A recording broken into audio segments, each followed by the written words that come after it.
지금 우리 교회에서 하고 있는 주일학교, 썬데이 스쿨은 언제 어떻게 시작된 줄 아십니까? 1780년 영국의 산업혁명이 일어날 때 한 크리스찬 무명의 신문기자 로버트 레이크스라는 사람은 영국의 많은 어린아이들이 궁핍과 빈곤과 가난과 교육받지 못하는 형편에 있다는 것을 알게 되었습니다. 체계적인 공교육은 전혀 존재하지 못했습니다. 이 아이들을 어떻게 할까 생각하다가 교회를 생각해냈습니다. 그래서 교회에 주일학교, 주일날 데리고 와서 아이들을 교육시키면 좋겠다라고 생각합니다. 이 사람과 뜻이 맞는 한두 사람이 모이기 시작하면서 자원봉사 교육이 시작됩니다. 그래서 글 읽기를 가르치고 쓰기를 가르치고 말하기를 가르치면서 성경책도 읽기 시작합니다.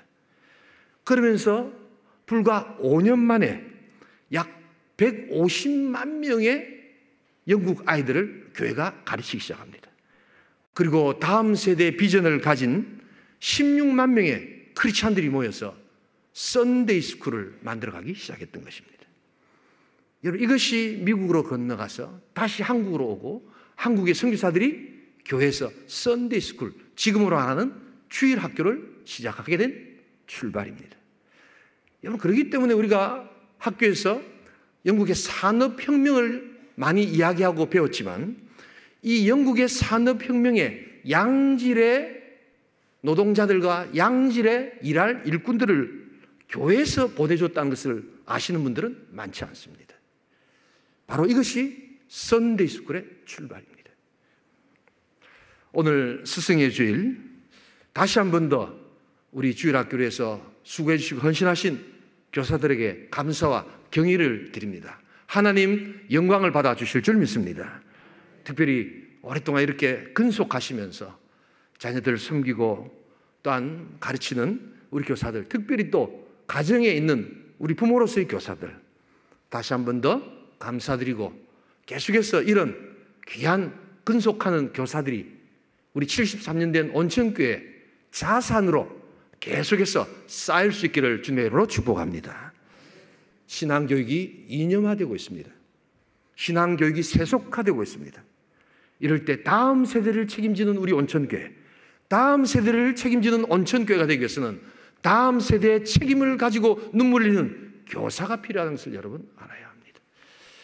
그래서 오늘 우리는 이 스승의 주일 감사를 드리면서도 정말 하나님 필요한, 하나님 원하시는 교사의 모습을 우리가 갖추어가기 위해서 어떤 자가 하나님 마음에 합한 교사인가 주시는 말씀으로 은혜를 좀 나누기를 원합니다. 첫 번째로 오늘 하나님 마음에 합한 교사는 예수의 학생으로서의 교사를 오늘 성경은 이야기하고 있습니다. 우리 다 함께 4절을 같이 한번 다시 읽겠습니다. 오직 하나님께 옳게 여기심을 입어 복음을 위탁받았으니 우리가 이와 같이 말하면 사람을 기쁘게 하려 함이 아니요 오직 우리 마음을 감찰하시는 하나님을 기쁘시게 하려 함이라. 이 사도 바울은 뭔가를 위탁받은 사람입니다. 그래서 사도 바울 사역과 삶의 중심에는 항상 그리스도가 계셨습니다. 그래서 그리스도께서 가르치라고 한 것을 그대로 받아서 가르치는 사람이었습니다. 특별히 이 데살로니가 교회 개척 당시는 굉장히 고통과 고난과 온갖 능력이 많았던 바로 그 시간이었지만 그는 교사로서의 사명을 그는 포기하지 않았습니다.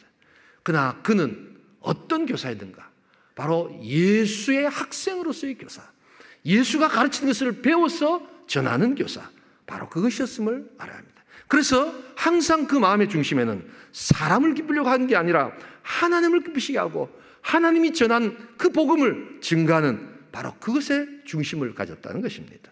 우리 다 함께 마태복음 28장 20절을 같이 읽겠습니다. 내가 너에게 분부한 모든 것을 가르쳐 지키게 하라. 볼지어다 내가 세상 끝날까지 너희와 항상 함께 있으리라 하시니라. 가르쳐 지키게 하는 것. 예수께서 위탁한 것을 가르쳐 지키게 하는 것. 사도가 우리에게 위탁한 그 사도적 교훈을 가르쳐 지키게 하는 것. 바로 그것이 오늘 우리 시대에 필요한 하나님 마음에 합한 교사라는 것입니다. 이 사도 바울이 가르침을 가릴 때 그는 모델링이라는 수업 방식을 채택했습니다. 우리 다 함께 고린도전서 11장 1절을 같이 한번 읽겠습니다. 내가 그리스도를 본받는 자 된 것 같이 너희는 나를 본받는 자가 되라. 이거 잘못 읽으면 사도 바울 굉장히 좀 교만한 것 아닌가, 나를 본받는 자 저렇게 어떻게 감히 말할 수가 있는가. 여러분, 이 본문은 그것이 아닙니다.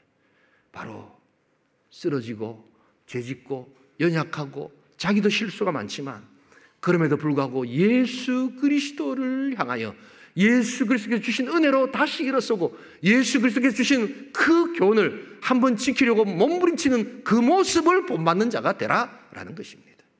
이게 바로 모델링의 개념입니다. 우리는 자주 교사 좀 해달라고 이렇게 교육자들이 부탁을 하면 당장 이렇게 말씀하십니다. 저는 아는 게 없어서. 여러분, 그것은 세상 학교의 이야기지 교회 학교의 이야기가 아닙니다. 오히려 너무 많이 아시면 자기 이야기합니다. 여러분, 모르셔도 괜찮습니다. 주님이 하라고 한 것만 전할 수 있기를 소원합니다. 그래서 중요한 것은 많이 알아서 교사를 하는 것이 아니라 내가 부족하지만 그래도 그리스도를 사랑하고자 하고 그리스도를 따르고자 하는 그 마음이 있다면 그 모습으로 그것을 그대로 보여주면 된다는 겁니다. 여기 아멘 하셔야 되는데 다른 걸 아멘 안 하시네요. 그리스도가 중심이 되고 그리스도의 학생으로서 교사가 된다면 여러분 많이 모르셔도 관계없습니다. 좋은 학교 전혀 안 나와도 관계없습니다. 여러분, 그러나 이것이 없을 때, 그리스도가 없을 때 세상의 윤리, 도덕보다 더 못한 그러한 여러분들 메시지가 될 수 있다는 것을 잊지 말아야 합니다. 그래서 여러분, 교육심리에서 이 모델링은요, 두 가지 효과가 있습니다. 관찰의 효과와 동일시의 효과인데 말이 좀 어렵습니다. 그냥 쉽게 이야기해서 잘 보고 배워서 따라하면 될 줄 믿습니다. 엄청 쉽습니다. 그런데 말을 이렇게 어렵게 만들어 놨죠. 여러분, 그래서 신앙교육의 8알은 듣고 배우는 게 아닙니다. 다 보고 배우는 겁니다. 네. 자식들을 어째 이래 교육을 시키나고 아버지가 어머니 뭐라 하시면 안 됩니다. 가정교육의 8알은 다 보고 배우는 겁니다. 가만히 계시네요, 어머니가. 아버지가 그렇게 했기 때문에 그래 하는 거예요. 자식들이 다 보고 배운 거예요. 그래서 여러분, 우리 교회가 73년의 역사를 자랑하지만 정말 우리 목회자들 또한 장로님, 권사님들 정말 책임감을 가지셔야 돼요. 여러분들의 말 한마디, 행동 하나하나를 다 보고 배운다는 것을 잊지 말아야 합니다. 실제로 다 보고 배웠지 않았습니까? 우리가 언제 연구해서 공부해서 논문 써서 배웠습니까? 그래서 여러분, 그 모습이 오늘 우리 교회의 모습이라는 것을 여러분 알아야 합니다. 우리 장로님이 교회 때문에 저렇게 헌신하시는구나. 자기의 재산, 자기 것 다 내어서 헌신하시는, 그거 보고 배우는 거지 이론으로 하는 게 아닙니다. 우리 권사님 교회에 어려움이 있고 성도에 어려움이 있을 때 목도리 칭칭 감고 이 추운 날 새벽 제단 나와서 저렇게 엎드리시는 거야. 보고 배우면서 기도를 배웠지. 여러분, 기도 교육해서 배운 게 아닙니다.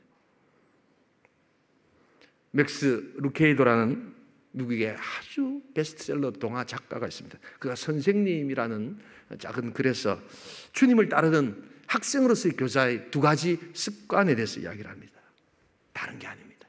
성경 읽는 모습을 보여주라는 거예요. 성경을 많이 아는 모습을 보여주는 게 아니라 성경 읽는 모습을 자신의 삶의 진리가 무엇인가를 끝까지 찾아가려고 하는 그 모습을 보여주라는 겁니다.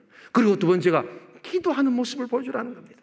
인생의 삶에 내 계획대로 되지 않고 내 존재의 한계를 절절히 실감할 때 하나님 앞에 엎드려서 몸부림치는 그 모습을 통해서 장차 나중에 내가 모든 것을 다 할 수 있구나라고 교만했던 한 인간이 내 힘으로는 할 수 없는 것이 있군요 라고 생각하는 그때에 하나님 앞으로 나아가도록 만드는 것, 그것은 보고 배우는 기도로 통해서 시작되는 역사라는 것입니다.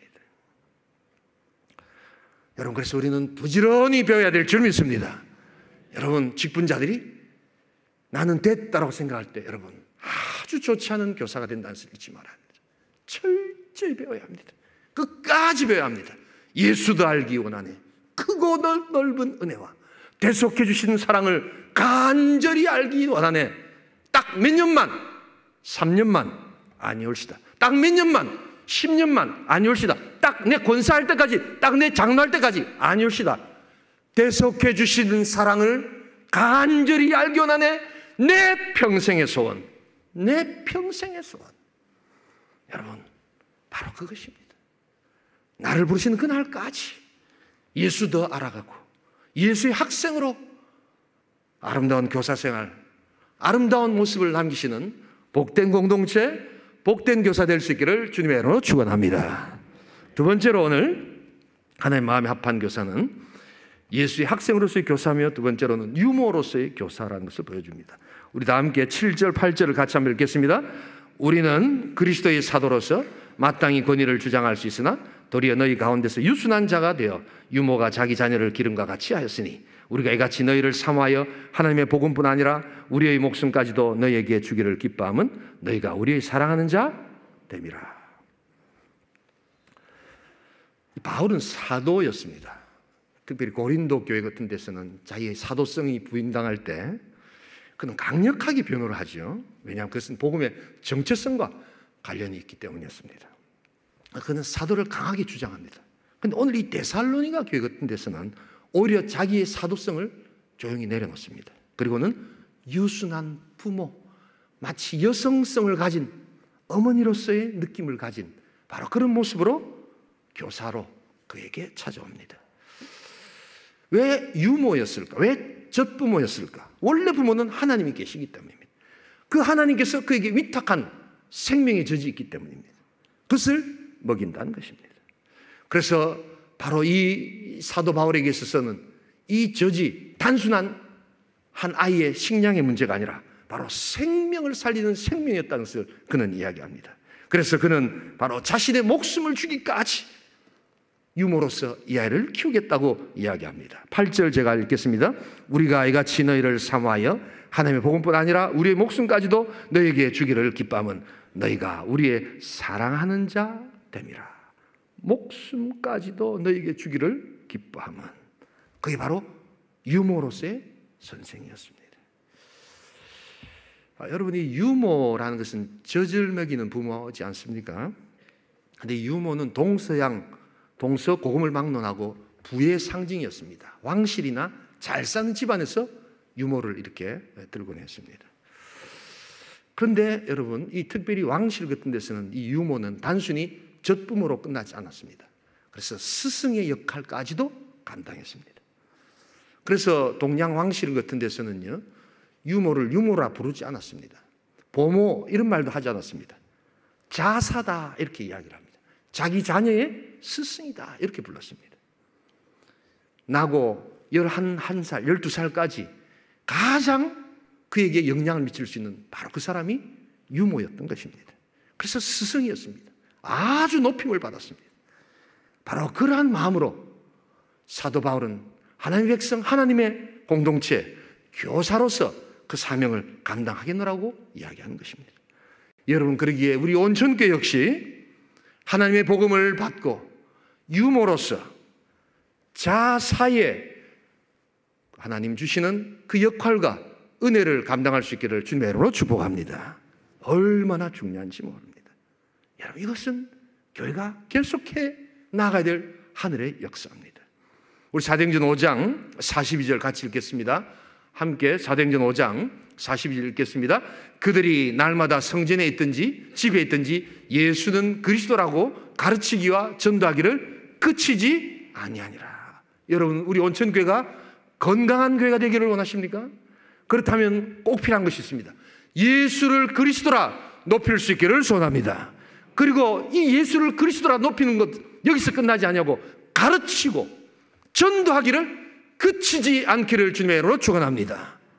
목사님, 나 할 만큼 안 했습니까? 이거 자꾸만 하랍니까? 여러분, 아닙니다. 가르치기와 전도하기를 그치지 아니하는 성도, 그치지 아니하는 교회. 여러분, 그 교회가 하나님 기뻐하시는 하나님 마음에 합한 공동체가 된다는 것을 여러분 잊지 말아야 합니다. 여러분, 이 기독교는 이 2000년 역사 가운데 기독교와 선교에 있어서는 여러분, 이 교육이 희망이었다는 것을 여러분 알아야 합니다. 때로는 교회가 어느 순간 타락하고 재기를 가지 못하고 정체성을 잃어갈 때 어떤 사람들은 쉽게 막 주먹질을 하고 비난을 하고 교회 개혁을 합시다 라고 구호를 외치지요. 그러나 정작 가만히 살펴보면 참된 교회의 올바른 방향을 위해서 하나님의 교회를 회복시켰던 사람들은 다 다음 세대를 묵묵히 바라보면서 새롭게 교육을 시작했던 사람이라는 것을 여러분 잊지 말아야 합니다. 구호가 아닌 생명을 주기까지 다음 세대에 유모로서의 하나님의 복음을 증가하는 그런 아름다운 교회가 될 수 있기를 소원합니다. 그런 교회가 건강한 교회입니다. 선교지에 가보면 정말 유모 같은 교사로서 선교 활동을 하는 선교사를 저는 참 많이 만났습니다. 모든 것을 다 내어주고 싶어하는 선교사. 방글라데시를 한번 간 적이 있었습니다. 방글라데시는 세계에서 가장 못 사는 나라 중에 하나입니다. 가난 농군 학교 출신들 선교사들이 농사학교를 지어서 선교를 하러 왔습니다. 한국의 유수한 대학의 농가대학 바이오 생명공학을 전공한 사람들이 거기 선교사로 와 있었습니다. 그래서 농업 관련 기술뿐만 아니라 예술을 증가할 때 거긴 직접 전도는 못하게 되어 있습니다. 그래서 그 학교에 불러서 가르치면서 정말 유모처럼 자기의 모든 것, 기술 하나도 다 방글라데시 그 청년과 학생들에게 가르치려고 하는 그 모습을 보면서 우리는 심한 감동과 은혜를 받았습니다. 특별히 거기 일행 중에 한 분 천국 이제 가신 여자 선교사님 계셨습니다. 서울 강남에서 한국의 제일 좋은 대학에 약학대학을 나오셔서 강남에서 약국을 하다가 그것을 다 정리하고 그곳에 선교사로 오셨던 분이 있었습니다. 버려진 과들이 많았습니다. 또한 일부 다처제의 문화 속에서 버려진 여성들이 많았습니다. 바로 그들을 보듬고 같이 울고 웃으면서 과의 어머니로서 또한 잃어버린 그 사랑의 또 다른 반려자로서 사역하고 있는 그러한 선교사님들을 보았습니다. 그러나 이런 분들은 전혀 소개되지 않고 이름 없이 하나님의 일들을 감당하다가 천국으로 가셨습니다. 마치 유모처럼 자기의 모든 것을 다 내어놓고 예수를 증가하는 바로 그런 자들이 있었습니다. 그런 교사들이 오늘 이 시간에도 지금 사역하고 있다는 것입니다. 여러분이 감리교 선교사 중에 프랭크 로박이라는 사람이 있습니다. 이 사람은 예수를 알고 난 다음 이 세상이 무지로 가득 차 있구나 하는 것을 깨닫게 됩니다. 그래서 이 세상 무지에서 하나님의 진리로 이 세상을 바꿔야 되겠다라고 생각하고 세계 문명 퇴치 운동을 시작합니다. 그래서 이 사람이 내건 표현은 한 사람이 한 사람만을 가르치라. 한 사람이 한 사람만 가르치면 문명 퇴치를 할 수 있다는 겁니다. 그래서 이분이 돌아다니면서 100개국 이상 돌아다니면서 313개의 언어의 초급 독본을 다 만듭니다. 언어를 알아야지 성경을 읽을 수 있고 성경을 읽을 수 있어야지 하나님을 알 수 있고 하나님을 읽을 수 있어야지 예수를 만날 수 있다는 그 마음으로 그는 교육과 선교를 동시에 시작합니다. 그래서 문맹자의 사도다라는 소리를 듣습니다. 여러분, 바로 복음은 교육이요, 교육은 이런 헌신된 교사로 통하여 일어나는 역사였다는 것입니다. 여러분, 시계 아시죠? 시계. 곧 마칠 겁니다. 너무 시간 보지 마세요. 시계가 어떻게 발명된 줄 아십니까? 중세 때 수도사들이 같이 모여서 기도하고 모였다가 헤어져야 되는데 이 기준이 없는 거예요. 그래서 만들어낸 게 시계입니다. 같이 모여서 성경 읽고 싶어서, 같이 모여서 기도하고 헤어질 때 헤어지고 싶어서 만든 것이 시계입니다. 여러분, 안경 끼고 계신데 안경은 어떻게 만들어진 줄 아십니까? 안경이 1300년대에 수도사들이 성경 읽다가 눈이 침침해지면서 성경 더 읽고 싶어서 만든 것이 안경입니다. 놀라지 않으시네요. 예. 그때 당시에 의학은 발전되지 않았습니다. 그러나 성경을 더 읽고 싶고 더 연구하고 싶었습니다. 근데 눈이 자꾸만 희미해져 옵니다. 외부적으로 어떤 기술을 동원해서 이 활자를 좀 크게 할 수는 없을까? 그렇게 해서 만들고 몸에 부착시킨 것이 안경이었습니다. 어떻게 하든지 예수를 전하고 어떻게 하든지 유모처럼 자기의 모든 것을 동원해서 나도 읽고 너도 읽고 함께 예수를 알아가는 바로 그 모습으로 여러분, 모든 이 시대의 과학 문명과 여러분 정치, 경제, 사회, 문화, 예술, 건축, 미술, 음악, 예수의 발자취, 유머로서 모든 것을 주고자 하는 교육자의 모습, 바로 그것이 오늘 우리 선배들과 신앙인들의 모습이었다는 것을 여러분 잊지 말아야 합니다. 저는 살아가면서 세대 교체라는 말을 좋아하지 않습니다. 세대 교체를 외치는 자 반드시 교체될 줄 믿습니다. 여러분, 세대는 계승하는 겁니다. 윗세대의 장점도 윗세대의 단점도 그것을 계승해서 그것이 단점이라면 다음 세대에 그렇지 않도록 가르치는 것, 그것이 우리 크리스찬의 자세입니다. 여러분, 그래서 우리는 세대 교체하는 교회가 아닙니다. 새로 직분자 세웠다고 해가지고 세대 교체를 하시는군요. 여러분, 그게 아닙니다. 직분자들도 아셔야 됩니다. 세대를 계승하는 겁니다. 아멘 한번 하세요. 가만히 계시지 말고.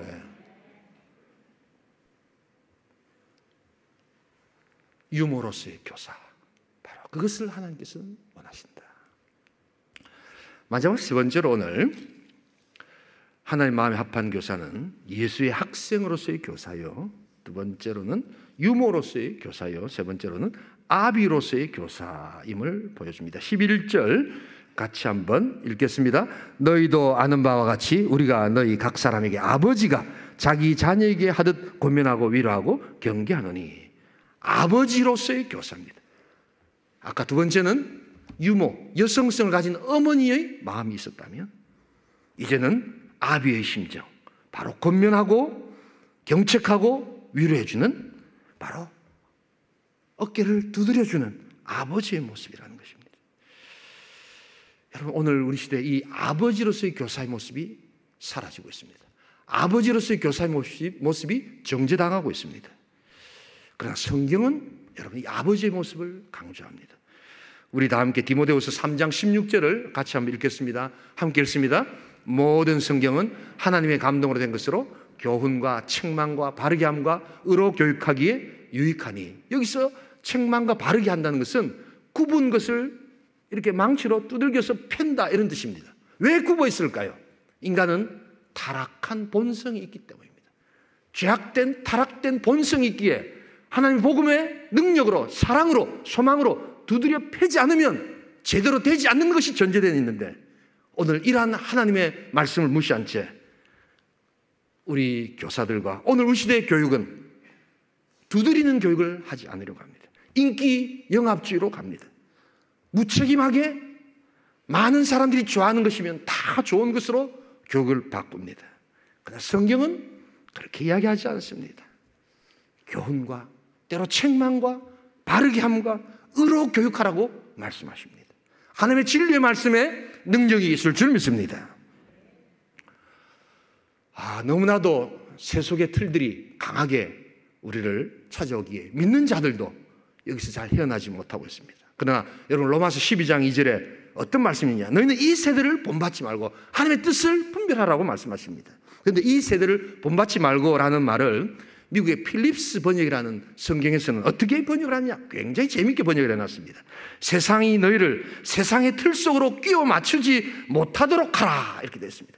세상의 프레임이, 세상의 틀이 너희를 끼워 맞추지 못하도록 진리로 창조적 파괴를 하라 라고 이야기합니다. 왜곡된 세상의 프레임이 들어오고 있습니다.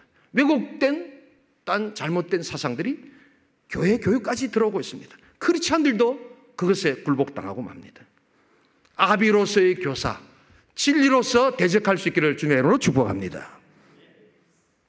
이 한국의 소위 말하는 교회, 또한 더 나아가서 이제 교육, 더 나아가서 세상 교육의 인권을 여러분 완전히 오해하고 계신 분들이 있습니다. 여러분 기억하십시오.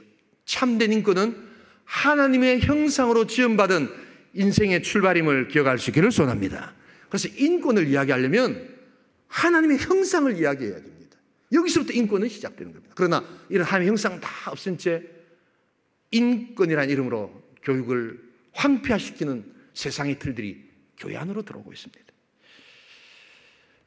제가 2005년도에 미국을 갔습니다.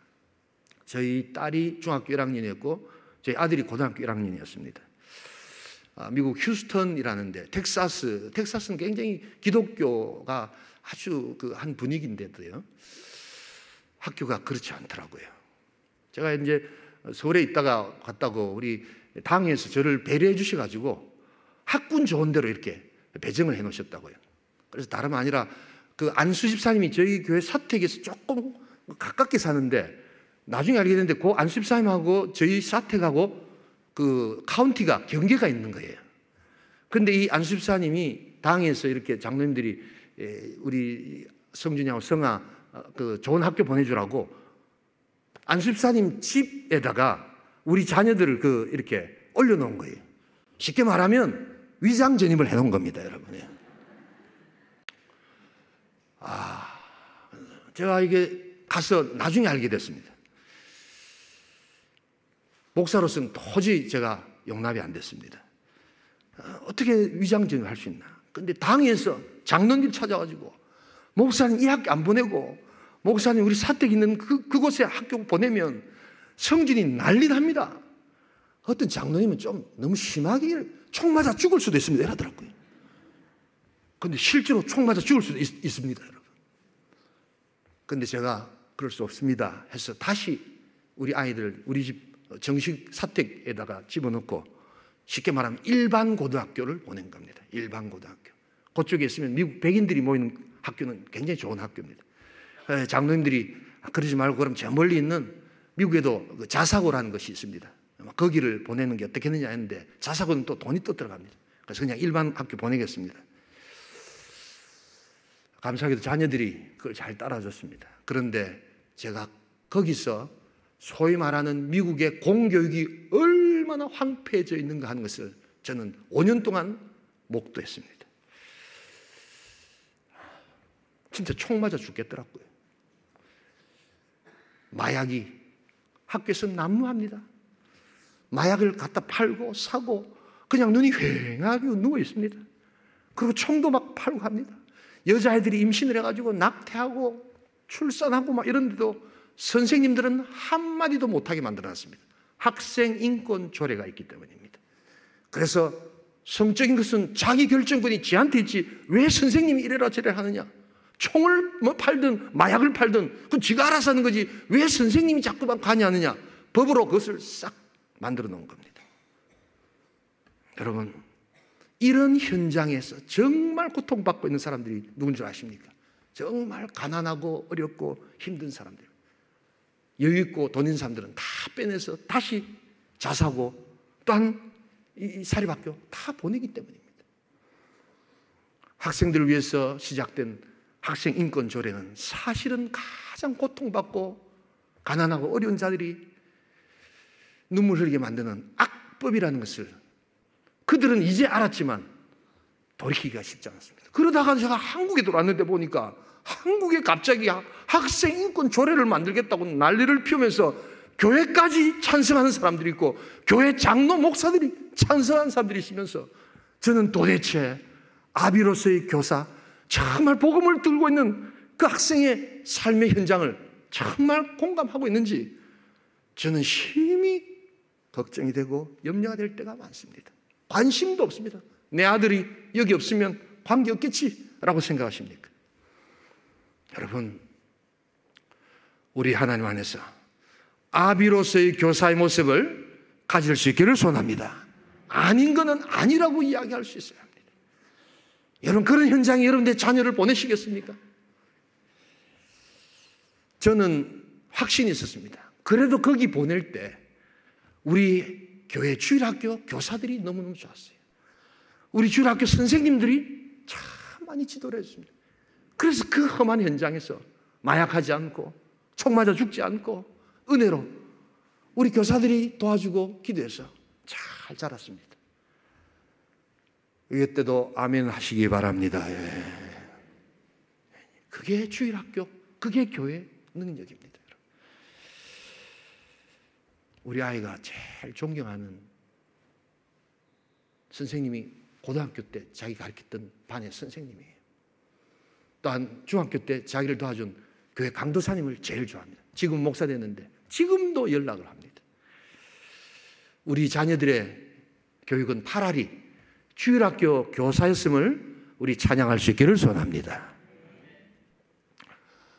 이 말씀을 드리면서 마무리를 하겠습니다. 오늘 스승의 주일이니까 제가 오늘 시험 문제 비슷한 거 하나 낼 테니까 여러분 하나만 맞춰보세요. 여기까지 와가지고 또 그런 질문 하십니까? 그렇게 생각하지 마시고 한번 맞춰보세요. 아래와 같이 학생 지침서, 입학할 때 이제 학교에서 내준 학생 지침서를 읽고 이 학교는 어떤 학교인지를 맞춰보세요. 자, 이제 같이 한번 읽어보겠습니다. 학생 지침서, 학생이 이제 첫 입학하면 주는 지침서에 이 말이 나와 있습니다. 같이 읽겠습니다. 입학한 모든 학생은 분명히 배우고 성실히 공부하되 인생과 학문의 주 목적이 하나님과 예수 그리스도를 아는 것, 곧 영생임을 깊이 생각해야 한다. 그리하여 모든 건전한 지식과 학문과 배움의 초석을 오직 그리스도께 두어야 한다. 제가 질문할게요. 1번 어떤 학교일까? 서울대학교. 2번 부산대학교. 3번 고려신학대학교. 4번째 하버드대학교. 5번째 기독교 대안학교. 5개 중에 골라보세요. 고려신학대학원이라고 제가 나온 제일 좋은 신학교인데, 그런데 아닙니다. 정답은 하버드 대학입니다. 여러분. 세계 최고의 인재들이 모이고 자녀를 가진 부모라면 한 번쯤은 우리 아이가 저런 학교에서 공부해 봤으면 좋겠다라는 생각을 한 번쯤이라도 해볼 수 있는 세계 최고의 명문, 미국 최고의 명문 하버드 대학에는 아직까지도 학문의 목적, 이 학교의 입학 목적은 영생을 아는 것, 예수를 그리스도라고 고백하는 것, 바로 그것을 지금도 기록하고 있다는 것을 잊지 말아야 합니다. 정말 똑똑한 사람들, 정말 뛰어난 사람들은 예수님이 하나님이시고 예수님이 그리스도라는 것을 고백하는 인생이 될 줄 믿습니다. 참된 교사는, 가장 위대한 교사는 오직 우리 주 예수 그리스도라는 것을 고백하는 것, 바로 그것을 여러분 잊지 말아야 한다는 것입니다. 예수는 가장 위대한 교사인 줄 믿습니다. 사도 바울도 위대한 교사인 줄 믿습니다. 그러기에 우리 그 사도 바울, 사도가 전해준 그 복음을 우리가 쥐고 있는 사도적 교인 우리 모두가 또한 위대한 교사로 설 수 있기를 소원합니다.